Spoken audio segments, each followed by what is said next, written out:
Joe, how nice would it to get a consecutive win on Saturday? It would be, because we haven't achieved that so far this season, and after a good performance and a result on Tuesday, that's what we're all concentrating on and looking for now this coming Saturday. Great under the lights, wasn't it, on Tuesday night? It was. It really was. I thought the crowd were just absolutely fantastic in terms of a Tuesday night atmosphere. At some of the previous clubs we've been at, the atmosphere can be quiet and a bit slow to get going. But I got to say, it was one of the best Tuesday night atmospheres sort of I've ever been involved with, really. And so, I'd like to thank the crowd really for their support. But it's probably the players' performance and their attitude and their desire that the fans went off of. And yeah, the noise, and it really encouraged the team. We were saying there was tigerish tackling going on all over the place at the back, bodies getting in the way of the ball and so forth.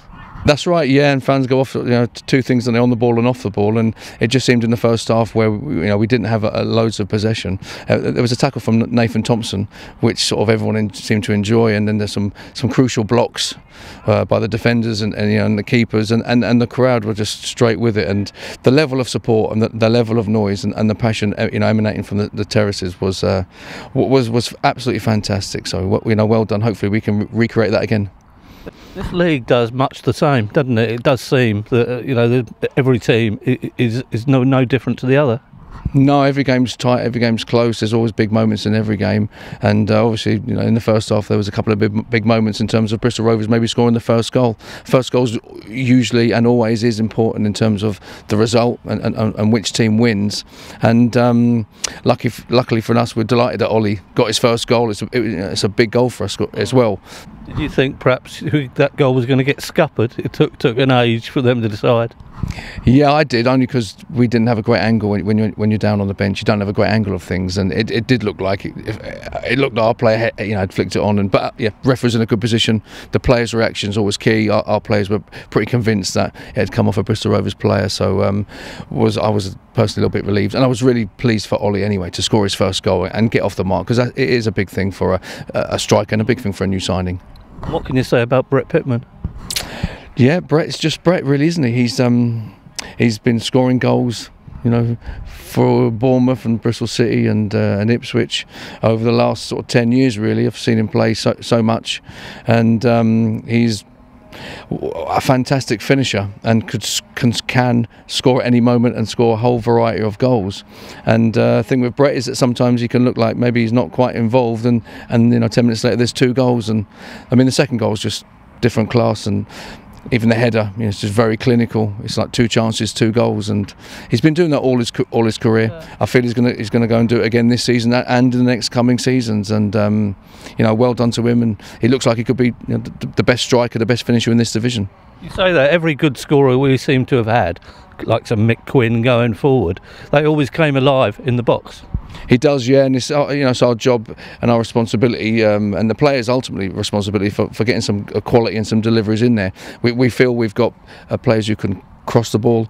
We feel we have players who can carry the ball down the pitch and get into them wide areas and produce the quality and the delivery that Brett and Ollie require, because 2 of the goals were from crosses, and obviously a really good solo goal from Brett. But I think crossing is going to be a big part of our goal scoring this season. It has so far, so hopefully it can continue. 1, 2, 3, 4, 5, 6, 7, 8, 9, 10, 11. Now Oldham are under new manager syndrome. I mean, we all know what happens when a new manager comes in.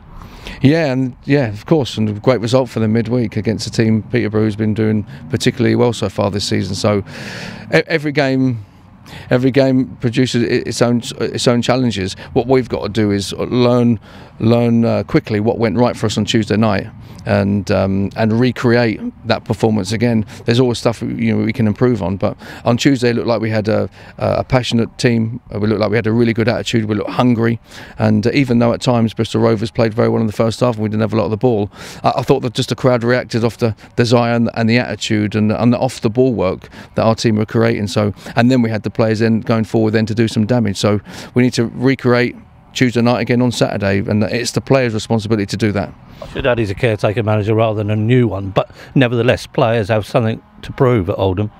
That's right, and you look through their side and there's a lot of recognisable names, and obviously to the Pompey fans, Doyle is up front, who played at the end of last season here, and Davis is up front, and two people who've been around a long time in Championship, League One in particular, and then Clark at the back, who's played forever for Huddersfield. There's a lot of they've got some good players, and good result for them on Tuesday. They'll come full of confidence. It's going to be, we'll have to play very, very well to get another result. We're going to have to be on our game.